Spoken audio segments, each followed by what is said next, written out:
Oi pessoal, tudo bem?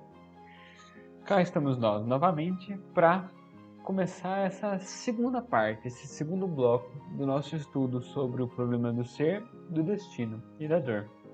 Segundo bloco esse que trata do problema do destino.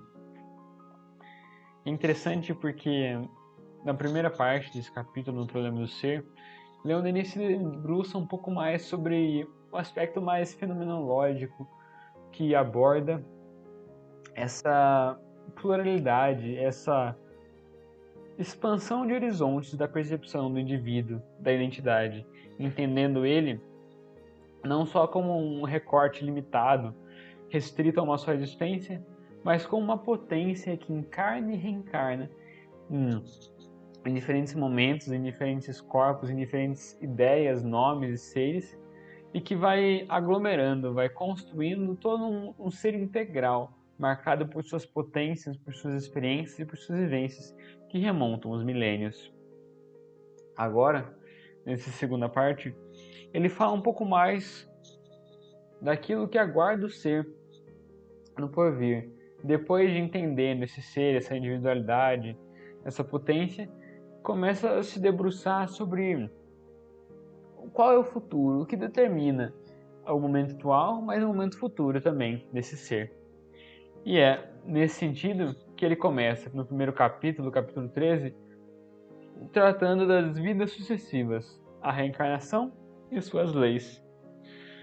Tentando entender como que a ideia do destino, o futuro e o presente do ser se confundem com o seu passado. Então vamos conversar um pouco sobre isso. Ele abre o nosso queridíssimo capítulo dizendo que após um tempo de estado no espaço, a alma renasce na condição humana, trazendo consigo a herança, boa ou má, de seu passado. Renasce criancinha, reaparece na cena terrestre para representar um novo ato do drama de sua vida, quitar suas dívidas anteriores, conquistar novas potências que facilitarão a sua ascensão, acelerarão sua marcha para adiante. Tem um 108 aí que eu esqueci de tirar, que eu copiei da página, mas isso aí é detalhe. A questão é que, nesse primeiro parágrafo, ele começa a estabelecer os pontos basilares do pilar do espiritismo, dessa grande chave, dessa estrutura fundacional, que é a reencarnação e a compreensão da pluralidade das existências do ser, entendendo esse ciclo de existências que vão se repetindo, se modificando, assumindo novos corpos, novas identidades. E continua dizendo que a lei dos renascimentos explica e completa o princípio da imortalidade. A evolução do ser indica um plano e um objetivo. Este objetivo que é a perfeição. Não poderia realizar-se em uma única existência, por mais que fosse longa e proveituosa. Devemos ver na pluralidade das vidas da alma a condição necessária à sua educação e a seus progressos. É por seus próprios esforços, suas lutas, seus sofrimentos, que ela se recupera de seu estado de ignorância e inferioridade e se eleva, degrau por degrau, primeiro na terra, depois através das inúmeras moradas do céu estrelado.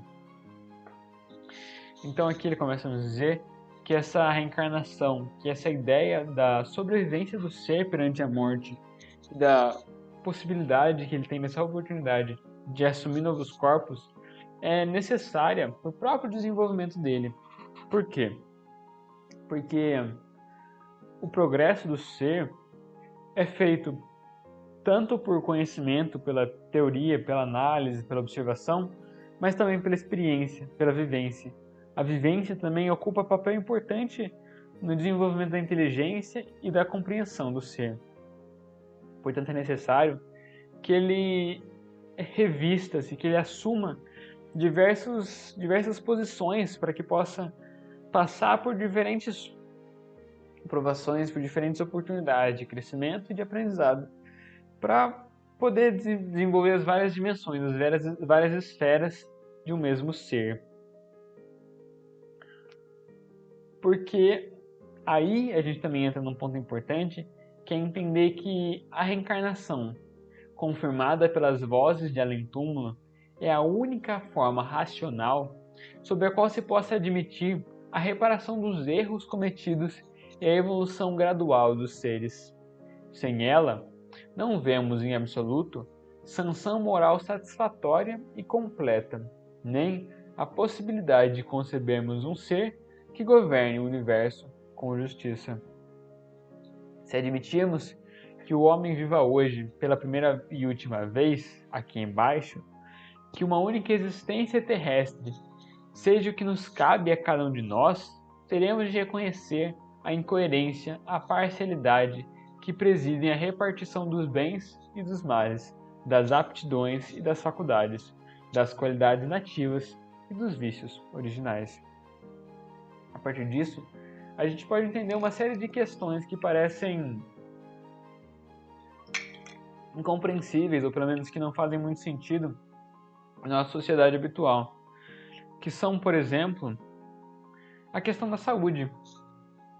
Por que, por exemplo, deixando de lado todas as outras questões, algumas pessoas, desde que nascem, padecem de enfermidades incessantes que eles acompanham por toda a vida e muitas vezes ceifam suas vidas muito cedo, muito jovem, mesmo crianças que já nascem natimortas, digamos assim, enquanto outras pessoas gozam, mesmo cometendo crimes e atrocidades, de uma saúde quase perfeita ao longo de toda a sua vida, experimentando mais de um século de existência, enquanto outras possuem alguns poucos anos marcados por limitações e dificuldades. Onde nós podemos encontrar uma justiça nisso? Que Deus é esse que dá séculos para uns e dias, meses para outros? Também surge a questão da moralidade. Porque agora não necessariamente no sentido de justiça, mas no sentido de tentar entender como é que alguns fenômenos acontecem na nossa sociedade. Porque numa visão meramente materialista do ser, o que nós tendemos a achar é que o meio determina o ser, ou seja, meios mais favorecidos, meios onde as pessoas têm acesso a mais educação, a mais tempo livre, menor dificuldade, menores atribulações em suas vidas, sua moralidade vai se desenvolver de acordo. Uma maior polidez social, uma maior capacidade de compreensão e todas essas coisas. Enquanto, por outro lado, circunstâncias difíceis, árduas, trabalhosas, vão embrutecer o espírito, deixando-o fechado e preso num ambiente de rudez, de brutalidade, de violência, de agressividade. Mas por mais que isso em certa medida se confirme, exceções incontáveis se encontram nesse meio. Quantas pessoas, por exemplo, se essa questão da moralidade fosse verdadeira, eu acho que um bom jeito de compreender é que se o ambiente social determinasse a moralidade dos seres, nenhum rico lavaria dinheiro e nenhum pobre seria honesto.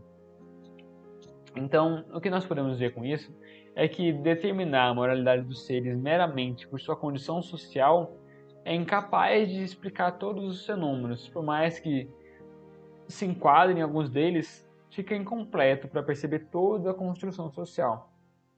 Porque diversas pessoas, mesmo em camadas sociais muito menos desfavorecidas, com muito mais dificuldades e tribulações, desenvolvem e manifestam, quase que de maneira inata, uma moralidade, uma caridade, um amor ao próximo simples e verdadeiro, tão profundo e tão sincero, enquanto, por outro lado, tantas pessoas que tiveram todos os privilégios, todas as oportunidades que a matéria podia lhes propor, desenvolvem ainda assim comportamentos viciosos, belicosos, embrutecidos e egoístas.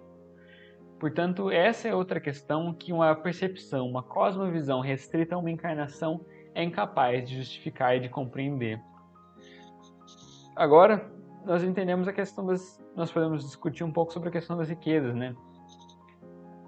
Porque o mesmo que acontece com a saúde, que alguns são presenteados com uma saúde perfeita e inabalável, enquanto outros sofrem de saúde mesquinha e frágil durante todas as suas vidas. No próprio Brasil, por exemplo, nós podemos compreender que 25 pessoas, 25 bilionários, possuem uma riqueza equivalente aos 100 milhões de brasileiros mais pobres. Então, 25 pessoas possuem a mesma riqueza que metade do país. Como é que a gente pode entender um Deus justo, um sistema harmonioso, igualitário e regido por normas de leis de amor, numa encarnação só? Como é que você pode justificar uma coisa dessas, em que pessoas passam fome, enquanto outras pessoas constroem grandes templos marcados pelo ouro, pela prata e pelo bronze? Não faz sentido uma compreensão de justiça que deixe de lado essas questões. A inteligência, indo de encontro com a questão da moralidade, é determinada em grande medida, em vários pontos, pelas oportunidades que o indivíduo tem para poder desenvolver essa inteligência, né? Parece lógico que pessoas que tiveram uma escola melhor, uma estrutura emocional e social melhor, mais incentivos para o desenvolvimento intelectual, vão desabrochar uma inteligência maior ou mais depurada. Mas, por outro lado, as exceções ainda destacam nesse meio.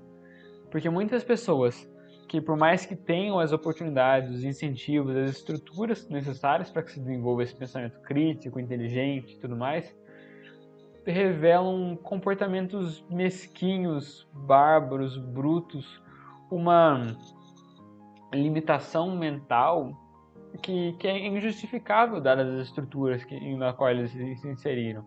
E o oposto também é verdadeiro, em que algumas pessoas, mesmo tendo nascido sem nenhum tipo de incentivo, sem nenhuma oportunidade, sem nada que favorecesse o surgimento e o desenvolvimento dessa inteligência, mostram desde cedo uma inteligência fora do normal, que se destaca, que avulta-se perante das pessoas e mostra-se enquanto inquestionável.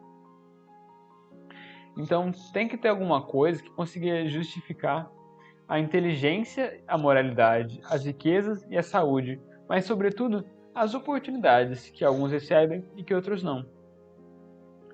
Por que o nosso mundo mostra-se como injusto, como de maneira tão gritante para nós? E como é que você pode justificar isso com a presença de um Deus ou uma visão teísta da existência? Como é que você pode justificar todos esses desvios no nosso planeta? Bom, e é aí que vem o nosso queridíssimo Leon Denis dizendo que, ao contrário, tudo se explica, tudo se esclarece pela doutrina das vidas sucessivas. A lei de justiça revela-se nos menores detalhes da existência. As desigualdades que nos chocam resultam das diferentes posições ocupadas pelas almas, em seus graus infinitos de evolução. O destino do ser é apenas o desenvolvimento, através dos tempos, da longa série de causas e efeitos desencadeados por seus atos. Nada se perde. Os efeitos do bem e do mal se acumulam e germinam em nós até o momento favorável à sua eclosão. Ora, desabrocham rapidamente, ora, ao longo do tempo, transferem-se, repercutem de uma existência a outra, conforme amadureçam, mais devagar ou mais depressa, sob a ação das influências ambientais. Mas nenhum desses efeitos pode desaparecer por si mesmo, só a reparação pode suprimi-los. Então, o que Leonês está dizendo é mostrando essa crença, essa estrutura de pensamento, essa cosmovisão, podemos dizer, das vidas sucessivas como uma possibilidade de explicar toda essa questão. Não num sentido simplista que muitas vezes nos é dado, dizendo que as pessoas que gozam de boa condição social, de vida, de saúde, são pessoas boas, que fizeram bem, foram anjos nas encarnações passadas, enquanto as pessoas que sofrem de desafios, de percalços ao longo de todas as suas vidas, são pessoas ruins que estão pagando seus pecados, sofrendo porque foram ruins. Não é tão simples assim, porque o que nós vemos é que o objetivo da existência, as leis que regem o funcionamento do universo, não seguem a lógica punitivista que a nossa sociedade, ainda retrógrada e bruta, segue.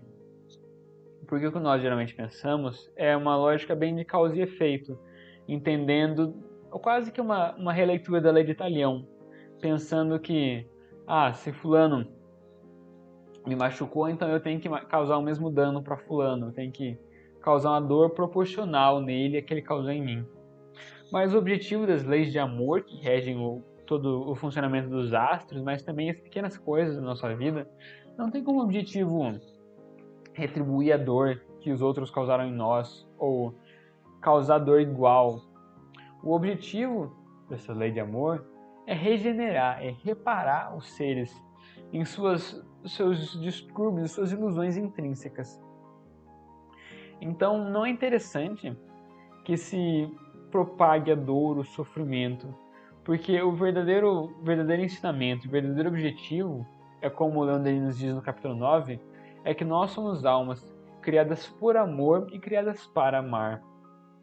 Mas que devido à nossa mesquinhez, frequentemente somos incapazes de reconhecer e de perceber essa lição maior que as circunstâncias da vida vêm nos apresentar, que vêm nos ensinar. E recalcitramos os mesmos erros, recaindo nas dores, que são frutos de nossa própria ação, mas não só isso. São as oportunidades pedagógicas, as ferramentas de ensino que o próprio universo nos disponibiliza para que possamos aprender.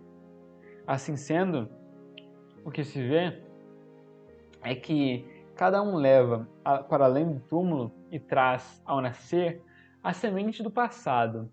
Esta semente, conforme sua natureza, para nossa felicidade ou nossa infelicidade, estenderá seus frutos à nova vida que começa e, até mesmo, às seguintes, se uma só existência não for suficiente para esgotar as consequências más de nossas vidas anteriores.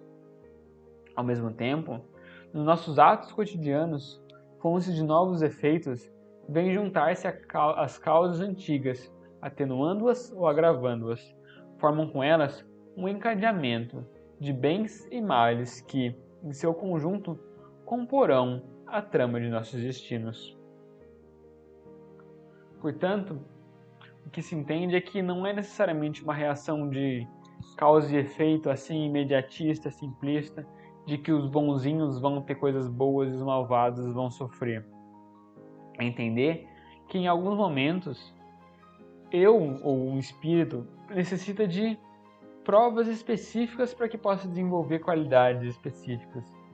Muitas vezes um ser necessita de experiências materiais mais brutas, mais laborosas, para que possa compreender melhor o valor do trabalho, do esforço, ou para que possa passar pelas experiências que ainda lhes faltam.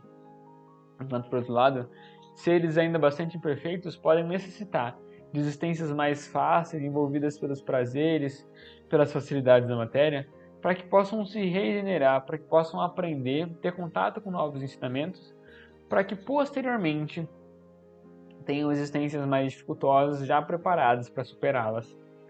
Assim podemos perceber que não é uma relação tão simplista dessa forma, mas que ainda assim esses grande bastião de justiça, que são as leis universais, conseguem manter a justiça, a bondade e o amor nessas leis.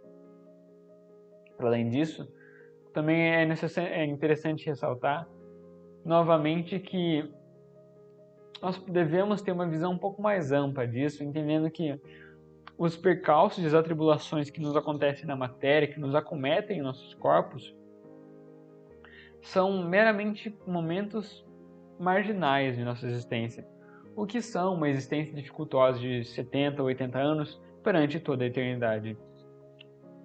Contudo, é óbvio que isso não tem o objetivo de maneira nenhuma de glorificar a dor, o sofrimento, as desigualdades, porque o próprio objetivo do ser, enquanto encarnado, enquanto ser consciente, é solucionar essas questões da nossa sociedade. Não é glorificar a dor como um professor eterno que tem que permanecer conosco para sempre, é entender que durante algumas etapas do nosso progresso, faz-se necessário que o homem passe por provas um pouco mais concretas, mas que também é responsabilidade dele solucionar, mitigar e extinguir tais desigualdades, tais vicissitudes que se envolvem, se manifestam através do nosso próprio sistema social. Então, agora que a gente entendeu um pouco desse processo de funcionamento da justiça na reencarnação, a gente pode entender um pouco sobre as características que determinam essa encarnação. E aqui, eu acho que é importante fazer um parênteses. Eu achei muito legal porque isso também serviu como um ensinamento pra gente. Eu concordo com quase todas as premissas da qual Leon Denis parte, sobretudo nesse capítulo, e com as conclusões. Mas tudo que está entre essas duas coisas, ou quase tudo, eu discordo quase que frontalmente. Principalmente quando ele trata da questão do sexo dos espíritos. Tentando entender por que algumas pessoas, em algumas encarnações, nascem como mulheres e outras como homens. E tentar entender por que há essa diferença. E ele afirma o seguinte, que acreditamos de preferência, de acordo com as instruções de nossos guias, que a mudança de sexo, sempre possível para o espírito, é, em princípio, inútil e perigosa. Os espíritos elevados a desaconselham. É fácil reconhecer à primeira vista, em torno de nós, as pessoas que, numa existência precedente, adotaram um sexo diferente. São sempre, sob certo ponto de vista, anormais. As viragos, de caráter e gostos masculinos, algumas das quais portam ainda o traço dos atributos do outro sexo, como por exemplo a barba no queixo, evidentemente são homens reencarnados. Nada tem de estético nem de sedutor. Assim é também com aqueles homens efeminados, que têm todas as características das filhas de Eva e estão, por assim dizer, extraviados na vida. Quando o espírito se habitua a um sexo, é ruim para ele sair daquilo que lhe se tornou sua natureza. E é aí que eu discordo do Leon Denis. Porque o que Leon Denis tenta dizer é que, ao longo das encarnações, o espírito tende naturalmente a incorporar um dos sexos, seja masculino, seja feminino, enquanto sua natureza, enquanto parte de si. E que, quando por algum motivo opta por vontade própria, por ter uma encarnação no outro sexo, no sexo oposto, ele passa por, ele como o Leon Denis diz, é anormal, é perdido na vida e passa por uma experiência inútil e perigosa. O que é interessante também porque o próprio livro, essa própria edição que nós temos estudado, vem com uma nota de rodapé que diz que o autor expressou uma opinião pessoal, dados os julgamentos e os preconceitos envolvidos na época. Mas, para não ficar só eu falando contra o que o Leon Denis falou, porque ele obviamente tem muito mais conhecimento e muito mais bagagem para falar sobre isso, eu resolvi revisitar o grande bastião do nosso pensamento espírita, que é o nosso queridíssimo Kardec, no Livro dos Espíritos. Aí, buscando em Kardec, a gente pode ver, por exemplo, a questão 200, quando Kardec pergunta, de maneira bastante pontual, se os espíritos têm sexo. E os espíritos respondem, não como entendeis, porque os sexos dependem da constituição orgânica. Há entre eles amor e simpatia, mas baseados nas afinidades de sentimentos. Então o que ele estava querendo dizer é que a estrutura orgânica dos sexos, o dimorfismo sexual, podemos dizer assim, a diferença entre os homens e as mulheres, tem como principal objetivo possibilitar a reprodução dos seres. Mas se o espírito não vai se juntar com uma espírita para gerar espíritozinhos, não tem motivo para ele ter esse dimorfismo sexual. Portanto, os espíritos não necessitam ter sexo. O que pode acontecer é que alguns espíritos, devido às suas imperfeições, ainda a limitação intelectual e de capacidade de percepção, eles ainda se veem restritos e delimitados aos corpos ou aos resquícios dos corpos que eles usaram nas últimas encarnações. Mas o espírito, por si só, não possui sexo. Depois ele continua na questão 201, questionando se o espírito que animou o corpo de um homem pode animar o de uma mulher numa nova existência. Que é um pouco sobre o que Leon Denis fala, quando Leon Denis diz que isso é inútil, é perigoso e não deve acontecer. Porque deixa o espírito em condição anormal que não se compreende e padece de desvios e toda essa coisa. Mas Kardec nos responde de maneira um pouco diferente, dizendo que sim, pois são os mesmos espíritos que animam os homens e as mulheres, contradizendo aquela ideia que Leon Denis vem nos dizer, de que o espírito forma uma natureza atrelada ao sexo e que ele passa a ser quase que o espírito quase que possui um sexo. Então, só para concluir, Kardec, melhor dizendo, faz a questão 202, que é bastante pontual, perguntando se quando somos espíritos, preferimos encarnar num corpo de homem ou de mulher. E os espíritos respondem que isso pouco importa ao espírito, depende das provas que ele tiver de sofrer. E conclui com um comentário de Kardec, que diz que os espíritos encarnam-se homens ou mulheres porque não têm sexo. Como devem progredir em tudo, cada sexo, como cada posição social, oferece-lhes provas e deveres especiais, e novas ocasiões de adquirir novas experiências. Aquele que fosse sempre homem, só saberia o que sabem os homens. Assim, é não só natural que os espíritos troquem de sexo ao longo de cada encarnação, como é fundamental para o seu próprio desenvolvimento enquanto espíritos. Porque eu, por exemplo, se reencarnasse somente como homem, não teria, por exemplo, as experiências do desenvolvimento do parto, da gestação e todas essas coisas que são características típicas do corpo feminino, nos níveis ainda imperfeitos e profundamente densos e brutos nos que nós nos encontramos.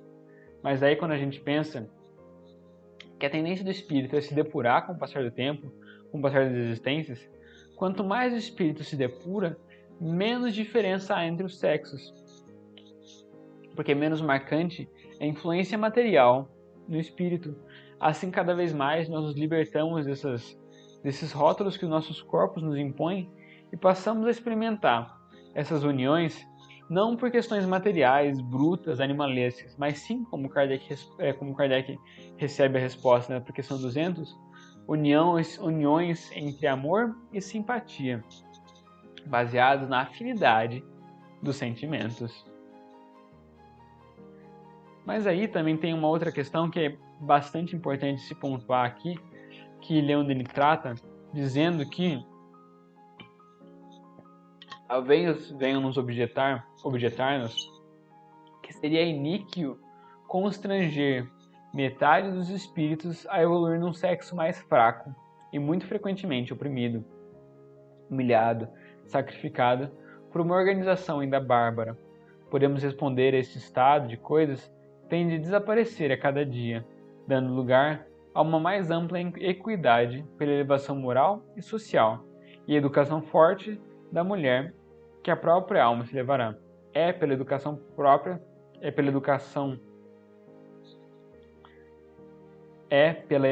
moral e social e a educação forte da mulher que a própria humanidade se levará. Então, o que Leon Denis está dizendo, ele retoma um pouco daquela tese dele de que os espíritos assumem uma natureza e diz que as mulheres padecem de opressão e sistêmica. Ele também tem a parte do sexo frágil, mas a gente vai entrar daqui a pouco. Mas ele diz que ainda assim os espíritos assumem uma natureza enquanto mulher que sofrem de opressões e de violências sistêmicas na sociedade, mas isso acontece porque a sociedade é ruim, mas assim que ela melhorar, essas coisas melhoram. Só que isso não faz muito sentido porque quase que constrange, entra em impacto, em choque diretamente com a ideia dele de justiça que a própria lei da encarnação nos impõe. Porque não seria justo que metade dos espíritos fossem destinados a padecer opressões sistêmicas simplesmente porque sim, enquanto outros têm posição dominante. A gente pode entender que é reconhecer essas desigualdades estruturais na sociedade, marcada pelo machismo, pela sociedade patriarcal e todas essas coisas, mas entender que a tendência sim da sociedade, a necessidade dela é superar essas desigualdades e que entendendo que os espíritos que agora, nessa encarnação, se encontram enquanto mulheres, não foram mulheres para sempre porque não possuem uma natureza diferente dos outros. Simplesmente fez-se mister que eles assumissem uma estrutura corporal enquanto mulher para que pudessem passar pelas experiências que essa característica eles impõem. Assim como mesmo aconteceu com os homens, mas não trata-se de uma estrutura definitiva, absoluta e imutável. O que acontece é uma mutação constante de um sexo para o outro ao longo das encarnações. E aí, para marcar isso, eu achei que seria interessante trazer alguns anúncios, algumas produções midiáticas do começo do século XX que marcassem, que explicitassem um pouco do contexto em que Leon Denis se encontrava. Não para justificar as falas dele, mas para que a gente possa entender o mundo no qual ele falava e ficar gratos porque a gente pode desenvolver essa questão tão importante para o espiritismo, que é o pensamento crítico e racional e a crítica mesmo das pessoas que se destacam na produção de conhecimento espírita, percebendo que são pessoas, não são enviados divinos, nem profetas, nem pessoas infalíveis. São simplesmente pessoas como nós que exploraram uma determinada área do conhecimento. E tem vários desses anúncios, né, que mostram exatamente essa imagem que era divulgada de que é o mundo dos homens, que as mulheres não podem sair da cozinha e que elas têm que assumir essa posição de subalternidade perante os homens, a velha história da costela de Adão e toda essa palhaçada. Mas o que nós entendemos é que isso é meramente um retrato de uma época ainda mais embrutecida do que a nossa e que não condiz com o conhecimento transcendente dos espíritos. É simplesmente uma opinião dada pelo autor com a qual nós não concordamos. Mas aí ele continua, ele dá mais uma canelada, digamos assim, ou pelo menos o que eu compreendi como uma canelada, quando ele diz que muitas almas criadas aos pares estão destinadas a evoluir juntas, unidas para sempre, na alegria e na dor. Chamadas de almas irmãs, seu número é mais considerável do que geralmente se acredita. Elas personificam a forma mais completa, mais perfeita da vida e do sentimento, e dão às outras almas o exemplo de um amor fiel, inalterável, profundo. Podem ser reconhecidas por esta característica fortemente demonstrada. O que seria de sua afeição, de suas relações, de seu destino, se a mudança de sexo fosse uma necessidade, uma lei? Preferencialmente, pensamos que, pelo próprio fato da ascensão geral, os nobres caracteres e as altas virtudes multiplicar-se-ão nos dois sexos ao mesmo tempo. Finalmente, nenhuma qualidade será mais apanágio de um sexo isolado, mas atributo dos dois. Então, o que ele nos diz é basicamente uma releitura daquela velha história das almas gêmeas, que também tem uma leitura interessante, que é o discurso de Aristófanes no Banquete, que é um dos diálogos de Platão, em que ele fala dos andrógenos, que são esses seres que... Essa é uma lenda que ele conta, né? De que, inicialmente, os homens, as pessoas, foram criadas como se fossem pessoas duplas, uma colada atrás da outra, com 4 pernas, com 4 braços e com 2 cabeças. Que, por serem duplas, possuíam um poder tamanho que ameaçavam a existência dos deuses.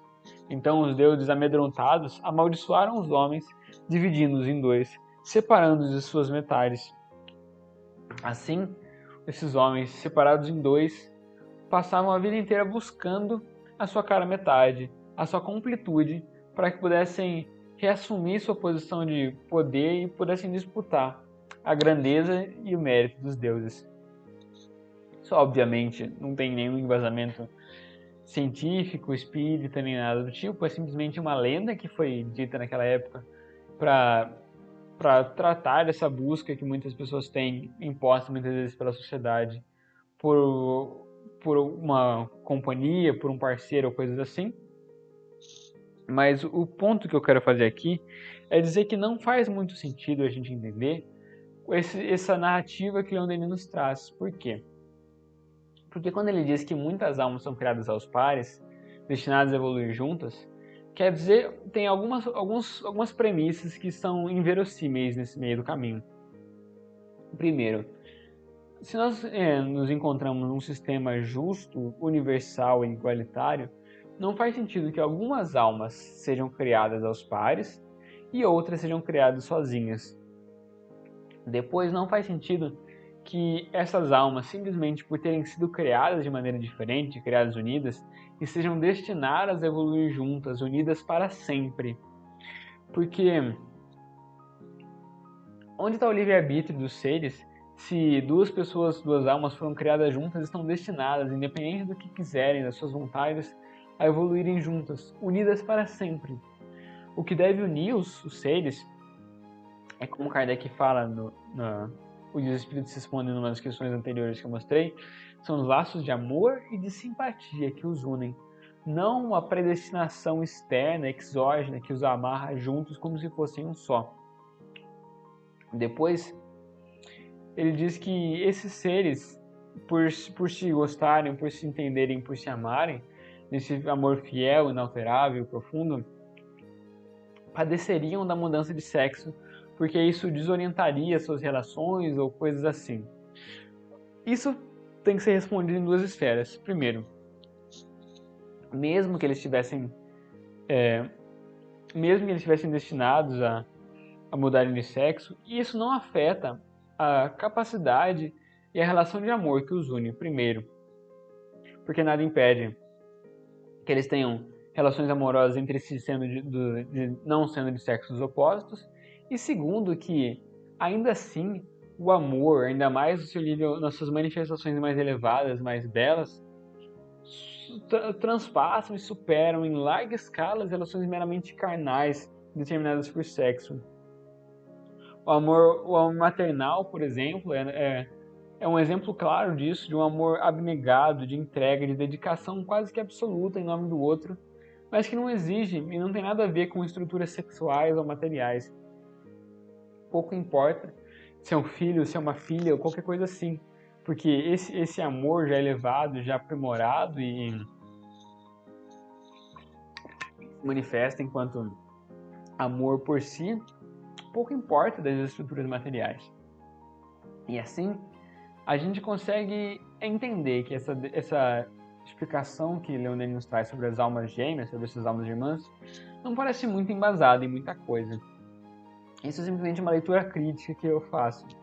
Mas também, para não ficar falando só da minha cabeça, eu achei que seria interessante trazer nosso queridíssimo Kardec com a questão 298, em que ele pergunta se as almas que devem unir-se estão, desde suas origens, predestinadas a essa união, e cada um de nós tem, em alguma parte do universo, a sua metade, a que fatalmente um dia se reunirá.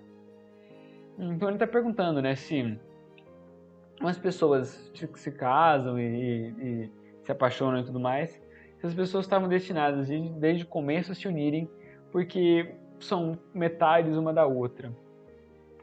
Então os espíritos respondem que não há união particular e fatal de duas almas. A união que há é a de todos os espíritos, mas em graus diversos, segundo a categoria que ocupam, isto é, segundo a perfeição que tenham adquirido. Quanto mais perfeitos, tanto mais unidos. Da discórdia nascem todos os males dos humanos, da concórdia resulta toda a felicidade. Então o que ele está dizendo é que é mais ou menos o que a gente disse, né? Que não existe uma determinação, um destino prévio que diz que algumas almas têm que estar unidas para tudo sempre, na dor, no sofrimento e toda essa história toda. Porque o objetivo das almas não é se unir em casais e ficar juntos para sempre. É se unir numa grande família que supera todos os ideais, os valores de nação, de mundo, de planeta, de raça, de espécie. É a grande família universal, formada por espíritos em infinitos níveis, em infinitas escalas, mas que são unidos por uma natureza semelhante e por um profundo sentimento de amor. E concluindo, Kardec sempre nessa didatismo, nessa sagacidade de tentar entender um pouco mais, ele pergunta, mas em que sentido se deve entender a palavra metade, de que alguns espíritos se servem para designar os espíritos simpáticos? No próprio caso de Leon Denis, que ele diz que alguns espíritos dizem dessa relação entre metades, né, entre almas gêmeas e almas que se compartilham bastante simpatia e amor. E quanto a isso, Kardec responde que a expressão, ou melhor, os espíritos respondem a Kardec, que a expressão é inexata. Se o espírito fosse metade do outro, separados os dois, estariam ambos incompletos. Então, não existem almas gêmeas. O que existe são espíritos que, devido ao seu contato, à sua evolução e à sua perfeição, desenvolvem por outros espíritos sentimentos simpáticos com maior intensidade, desenvolvem maior intimidade entre si. Mas, ainda assim, são espíritos independentes, completos e que se justificam por si só, que não dependem de outros seres e que, inevitavelmente, vão estabelecer com todos os espíritos uma grande relação fraterna de amizade e familiar. Porque essa é a grande finalidade dos seres, que eles consigam compartilhar desse sentimento de amor que envolve toda a criação. Aí, só para concluir esse trecho, desse capítulo que ficou um pouquinho mais longo, porque tem bastante informação envolvida nele, mas é a ideia da periodicidade da existência. Porque, segundo os teósofos, o retorno da alma à carne efetuar-se-ia a cada 1500 e 1500 anos. Essa teoria não se confirma nem pelos fatos, nem pelo testemunho dos espíritos. Estes, interrogados em grande número, em ambientes muito diferentes, responderam que a encarnação é muito mais rápida. As almas, ávidas de progresso, permanecem pouco tempo no espaço. Pedem o retorno à vida nesse mundo para aqui adquirirem novos títulos, novos méritos. Sobre as existências anteriores de certa pessoa, possuímos indicações recolhidas em pontos muito distantes uns dos outros, através da boca de médiuns que jamais se conheceram. Indicações perfeitamente concordantes entre si. Demonstram que 10, 20, 30 anos no máximo separam suas vidas terrestres. Em tudo isso, não há regra precisa. As encarnações são mais rápidas ou mais demoradas, segundo o estado das almas, seu desejo de trabalho e adiantamento, e as ocasiões favoráveis que se lhe oferecem.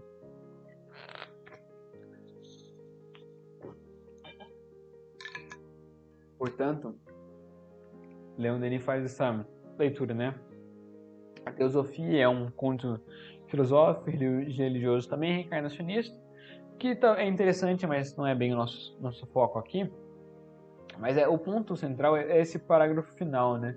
É entender que existem sim espíritos que possuem, entre o intervalo de suas existências, 1500 anos ou quiçá mais, enquanto, por outro lado, existem espíritos que possuem poucos anos, poucas décadas de intermédio entre suas existências.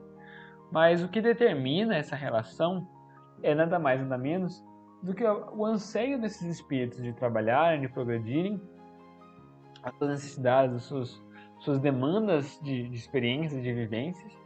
Mas eu acho que é interessante também fazer um apontamento de que essa periodicidade das existências é interessante, é curioso para que nós podamos perceber com quanta frequência essas existências devem acontecer, mas é sempre importante ter em mente de que as existências materiais, as reencarnações, não são o foco de nosso progresso, de nossa evolução. São simplesmente uma etapa do nosso adiantamento que ainda demanda certas percepções materiais mais brutas, mas a ideia é que cada vez mais essas existências, essas encarnações tornem-se mais escassas, menos necessárias para o progresso do ser, e que ele possa cada vez mais assumir sua completude, sua integridade nos planos destinados para si que são os planos cada vez mais sublimes, mais sutis e menos materiais. Então, pessoal, eu acho que era mais ou menos isso esse nosso capítulo 13, primeiro capítulo da segunda parte do livro.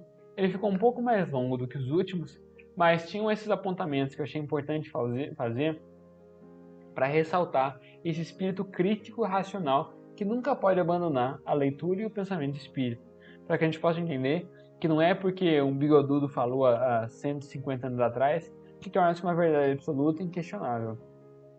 Porque por mais que as pessoas sejam muitas vezes incentivadas e inspiradas pelos espíritos superiores, ainda assim são pessoas que retratam o pensamento de seu tempo ou suas próprias ilusões e vicissitudes, imperfeições. Portanto, devemos saber separar o joio do trigo, aqueles conhecimentos que nos enriquecem, que nos enobrecem, que nos apontam novos horizontes de desenvolvimento, e aqueles que são retratos de uma época, são documentos históricos que mostram o pensamento típico e natural daquele momento. E isso sem, claro, de maneira nenhuma, justificar as violências e os preconceitos que eles retratam, mas compreendê-los enquanto questões particulares de um momento histórico e que não devem ser repetidas e replicadas simplesmente porque foram ditas por pessoas importantes. Mas, no mais, eu acho que é isso. E nos vemos na próxima, lembrando, o link do formulário está na descrição, assim como o link do livro, para que vocês possam acompanhar todo o capítulo, porque tem bastante mais informação, com várias outras dimensões e várias outras leituras, que são muito importantes para enriquecer o nosso aprendizado. Mas, até mais. Tchau.